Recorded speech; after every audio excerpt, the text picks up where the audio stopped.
গাজা রাফায় যে গণহত্যা চালানো হয়েছে তার প্রতিবাদে সারা বিশ্ব আজকে যে প্রতিবাদ জানিয়েছে তার সাথে আমরা একাত্ম ঘোষণা করে আমরাও প্রতিবাদ জানিয়েছি।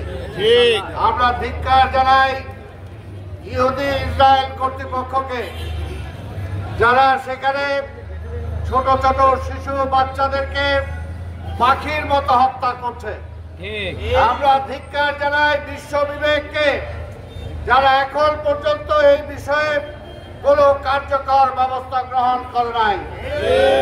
আমরা অনতিবিলম্বে জাতিসংঘকে অনুরোধ করব, ইসলামিক উম্মাহকে অনুরোধ করব এই বিষয়ে যাতে তারা কার্যকর ব্যবস্থা গ্রহণ করে।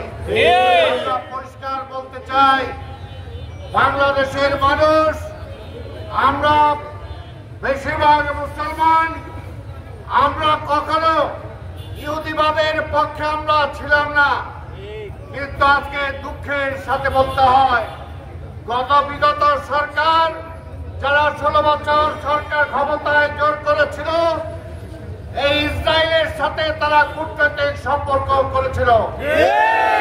ইসরায়েলের সাথে আমাদের কোনো সম্পর্ক ছিল না, পাসপোর্টে নিষিদ্ধ ছিল, কিন্তু বিগত আওয়ামী লীগ সরকার আজকে ইসরায়েল এবং ভারতকে খুশি করার জন্য তারা সেই পাসপোর্ট থেকে সেই নিষিদ্ধতা তুলে দিয়েছিল।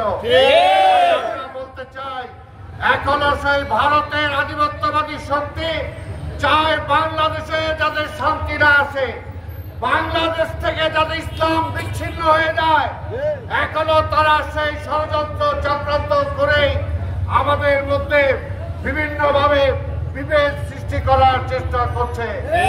এই প্রতিবাদের পাশাপাশি আমরা বলবো, আমাদের স্বৈরাচারকে তাড়িয়েছি ঐক্যবদ্ধভাবে, আগামীতে নির্বাচন পর্যন্ত ইনশাআল্লাহ ঐক্যবদ্ধ থেকে এই আধিপত্যবাদী শক্তি যাতে আর ক্ষমতায় না আসতে পারে সেটার জন্য আমরা সচেষ্ট থাকবো।